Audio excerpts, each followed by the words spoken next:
আপনি? আমি মীরা হোসেন। এখানে যে একটা কথা লেখা আছে আপনি কি এটা পড়তে পারেন? কি লেখা আছে? বাড়িতে নারীদের প্রবেশ নিষেধ। ট্যাং করে যেভাবে তাকান আর চোখ দুটা যেভাবে আলকাট্রা মেখে আসছেন দেখে বোঝা যেতেছে আপনি অনেক কনফিডেন্ট যে আপনি অনেক সুন্দর। হ্যাঁ, আমি একটা কমপ্লিমেন্ট দিয়ে শোনেন, আপনি দেখতে খুব বিশ্রী। আপনি এভাবে কথা বলছেন কেন? আপনার কি মাথায় সমস্যা? এটা কি সাইকো? একটা মেয়ে মানুষের এরকম ভাবে মারা ঠিক না। যদি এই জিনিসটা আগে বুঝতেন যে সাইকো, তাহলে আমাদের দুজন মিলে ধরে খাইতে হতো না ম্যাডাম। তার লোক এরকম নারী বিদ্বেষী কেন হবে? যাই না কে জানে এই ঘটনা? একজন জানে। কে? আপনার থেকে আমার একটা বিষয় জানার ছিল। এই বিষয়ে আপনার স্যার এত নারী বিদ্বেষী কেন? 10,000 টাকা আছে, প্লিজ টেক ইট। বাপরে বাপ, তো ভেরি রিস্কি এন্ড এক্সপেন্সিভ স্টোরিতে আপনি হাত দিয়ে ফেলেছেন। এ তো 10,000 টাকায় হবেই না, মিনিমাম 20,000 টাকা লাগবে। 20,000 টাকা দিলে আপনি গল্প বলবেন তো? তো সব গল্প কয়ে দেবো। তোরে আমি কোচিং সেন্টারে পাঠিয়ে লেখাপড়া করতে, লেখাপড়া থেকে তো ওর হাত ধরে ঘুরে বেড়াও, প্রেম করো। আরে তুই বিচার করছিস জানিস?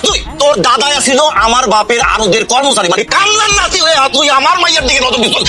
এই চাচা, কথাটা বুঝে শোনা বলবেন। মানছি যে আপনার মেয়ের সাথে গোপন প্রেম করতে যাবে, ধরা খাইছি, লাগলে জুতা দিয়ে পিটা বলবেন না। কথা বলতে লিগা আমার দাদা যদি কামলা হয়, ওর দাদা তাইলে হইতেছে এটা বোঝাই। তোরে আমি আজকে তুই আমার বোঝাই কর। চাচা আবার কইতেছি, আপনি কিন্তু ফুলের আপা দেখে আমি কিছু বলতেছি না। তোর বাপ তো আইসেছে, তার আগে আমি মারি যদি ওর গায়ে লাগছে আমি গুলি করে জ্বালাই দেবো। যে আমি আগুন বাপের নিয়ে গালি দিলে কার সহ্য হয়? আরে বাপের নিয়ে গালি দিলে কি বাপ ছোটাইয়া দেবো? আমার বাপের নিয়ে দেয় নাই তো, তাহলে আমার বাপের নিয়ে দিয়েছে। কি এত বড় সাহস? কি এত বড় সাহস আমার শ্বশুর নিয়ে গালি দিছে? পয়সা দিয়ে কি আপনি? আরে বাপ মেয়ে আমার ভুল হয়ে গেছে, আমার বাপ মেয়ে তুমি ওদের কাছে মাপ চাইতেছো, তুমি কার কাছে মাপ চাও? মাফ করে দাও, আমার ফুল কি কস? আমার শ্বশুর এইসব হয়। আমার কাছে বাচ্চা দরকার না, আপনি আমার দাদার কাছে মাছ হয়েছে। তোমার পোলায় আজকে যে কাণ্ডটা করলো এটা কি ঠিক করছে? জলিল, তোমার মেয়ে যেটা করছে সেটা খুব ঠিক করছে না? থামেন আপনারা। কিছু তো একটা করতে হবে নাকি? এইভাবে তো চলতে পারে না। ওদের কিভাবে আলাদা করা যায় একটু ভাবো। আমিও সেইটাই ভাবতেছি। আবার রাখছিল। শোনো, আমি তোমার প্রেম মেনে নিলাম।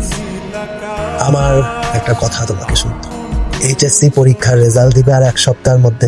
আল্লাহর ওয়াস্তে তোমার কাছে আমার একটা ছোট্ট অনুরোধ, ঢাকায় গিয়ে তুমি একটা ভালো জায়গায় ভর্তি হও, একটা ভালো রেজাল্ট করো, তারপর একটা ভালো জায়গায় চাকরি করো, তাহলে তো তোমার জীবনই সুন্দর হবে, তাই না?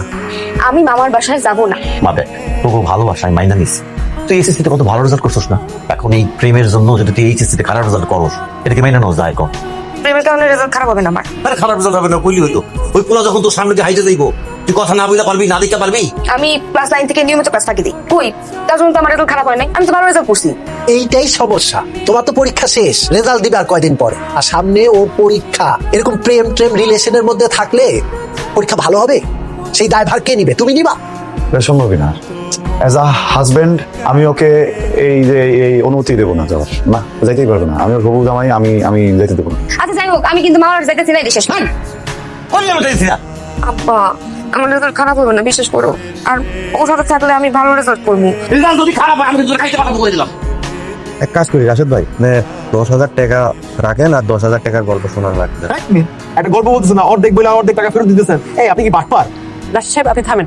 আপনার পরেরটুকু বলতে সমস্যাটা কোথায়? সমস্যা হারামে। দেখেন আমি পরেরটুকু শুনতে চাচ্ছি, আমি অনেক ইন্টারেস্টেড। পরেরটুকু বলেন। শুনুন, এখানে গেলে পড়ালেখাটা ভালো হবে, এরপর একটা ভালো রেজাল্ট করে আমার কাছে চলে আসবা। গ্রামে এতদিন প্রেম করছি, সবাই চুপে প্রেম করবো। তোমাকে ছাড়া আমার নিঃশ্বাস বন্ধ হয়ে আসে, আমি পারবো না তোমাকে ছাড়া থাকতে, প্লিজ বিশ্বাস করো। ফোনের জন্য ভিডিও কলে থাকবো সারাদিন দুদিনের সাথে। তোমার ঘ্রাণ নিবো কিভাবে? আমি তোমার হাত ধরবো কিভাবে? বাচ্চা আমি করো না তো প্লিজ। আমি তোমাকে ছাড়া সত্যি থাকতে পারবো না, বিশ্বাস করো প্লিজ, আমাকে ছেড়ে যাও না। ফুল, চিন্তার কিছু নাই। আমি পৃথিবীর যেখানে যাই তোমার জায়গাটা অন্য কাউকে দিব না। আমি একটা মানুষ, আমার একটা জীবন, আমার একটা মন, সেই মনে একটা ফুল। এই ফুলটা তুমি। স্টুপিড। যাও না প্লিজ।